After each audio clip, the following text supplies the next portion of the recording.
दोस्तों, जिंदगी की सबसे बड़ी सच्चाई यही है कि सिर्फ अच्छे बने रहने से आपको कभी इज्जत नहीं मिलेगी, क्योंकि लोग अच्छाई का फायदा तो उठाते हैं लेकिन कभी उसकी कदर नहीं करते। आचार्य चाणक्य ने साफ कहा था, अत्यधिक सरल व्यक्ति को लोग छलते हैं।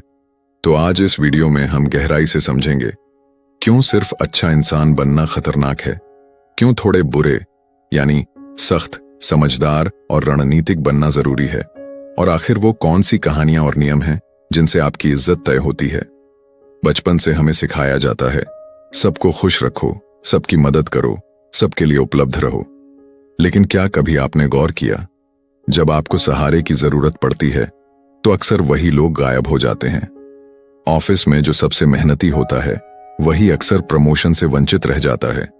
परिवार में जो सबसे ज्यादा त्याग करता है वही सबसे ज्यादा अनदेखा कर दिया जाता है। समाज में जो सबसे ज्यादा मदद करता है वही अंत में अकेला रह जाता है, क्योंकि इस दुनिया में बहुत ज्यादा अच्छा होना कमजोरी बन जाता है। लोग आपको मेहनती नहीं, बेवकूफ समझने लगते हैं। बहुत समय पहले एक जंगल में एक साधु रहते थे। उनके पास एक ताकतवर बाघ आया करता था। उसकी दहाड़ से पूरा जंगल कांप उठता था। जानवर उससे डरते थे और यही डर उसकी इज्जत था। एक दिन साधु ने कहा, वत्स, हिंसा मत करो, किसी को नुकसान मत पहुंचाओ। बाघ ने गुरु की बात मान ली। उसने दहाड़ना बंद कर दिया। धीरे धीरे खबर फैल गई कि बाघ अब खतरनाक नहीं रहा।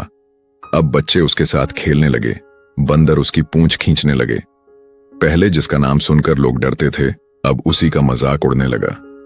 बाघ दुखी होकर साधु के पास पहुंचा और बोला, गुरुदेव, मैंने आपकी बात मानी, अब सब मुझे अपमानित करते हैं।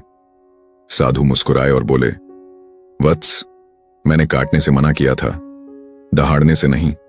अगर तुम अपनी ताकत का एहसास कराते रहते तो कोई तुम्हें छूने की हिम्मत भी न करता। यही है जिंदगी का सच, काटना जरूरी नहीं, लेकिन अपनी ताकत दिखाना जरूरी है। यह कहानी सिर्फ जंगल की नहीं है, हमारी जिंदगी में भी यही होता है। ऑफिस का हाँ जी करने वाला कर्मचारी हमेशा हल्के में लिया जाता है। परिवार में जो हर वक्त त्याग करता है उसकी आवाज कोई नहीं सुनता। दोस्तों के बीच जो हमेशा उपलब्ध रहता है वही सबसे ज्यादा यूज होता है। लेकिन वही इंसान इज्जत पाता है जो अपनी सीमाएं तय करता है, जो दूसरों को साफ साफ ना बोलना जानता है, और जो हर वक्त उपलब्ध नहीं रहता बल्कि अपनी मौजूदगी को कीमती बनाता है। जंगल में शेर रोज शिकार नहीं करता, लेकिन उसकी एक दहाड़ पूरे जंगल को अनुशासन में रख देती है। वहीं गीदड़ दिन रात दौड़ते रहते हैं, बचा खुचा खाते हैं, लेकिन उनकी कोई इज्जत नहीं होती। इंसान की जिंदगी भी ऐसी ही है। इज्जत उसी की होती है जो शेर की तरह गर्जना जानता है। चाहे वह रोज ताकत न दिखाए, लेकिन उसकी मौजूदगी ही सबको सावधान कर देती है। चाणक्य कहते थे, मित्र और शत्रु की पहचान करना ही सबसे बड़ा ज्ञान है। नकली दोस्त सुख में साथ रहते हैं, लेकिन संकट में सबसे पहले भाग जाते हैं। असली दोस्त आपकी गलती पर आपको रोकते हैं, जबकि नकली दोस्त पीठ पीछे मजाक उड़ाते हैं। असली दोस्त आपकी खुशी में शामिल होते हैं, नकली दोस्त जलते हैं। अच्छे लोग सबसे ज्यादा इसी जाल में फंसते हैं, क्योंकि वे हर मुस्कुराते चेहरे को दोस्त मान लेते हैं। अब बात करते हैं चाणक्य नीति के 4 ऐसे नियमों की, जिन्हें अगर आपने अपनाया तो आपकी जिंदगी बदल जाएगी। 1. बिना बुलाए कहीं मत जाओ, खुद को हर जगह थोपना बेइज्जती लाता है। 2. धैर्य रखो, तुरंत प्रतिक्रिया देना कमजोरी है, शांत रहना ताकत है।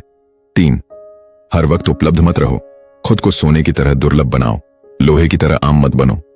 4. खुद को पहले रखो, अगर आप अपनी इज्जत नहीं करोगे तो दुनिया भी नहीं करेगी। तो दोस्तों, याद रखो, दुनिया अच्छाई को नहीं बल्कि ताकत और रणनीति को सलाम करती है। अच्छे लोग बेचारे कहकर भुला दिए जाते हैं, लेकिन सख्त और समझदार लोग हमेशा सम्मान पाते हैं। अब फैसला आपके हाथ में है, क्या आप सिर्फ अच्छे इंसान बनकर इस्तेमाल होते रहोगे, या फिर थोड़ा बुरा यानी सख्त, समझदार और रणनीतिक बनकर वो इज्जत पाओगे जो मौत के बाद भी कायम रहती है।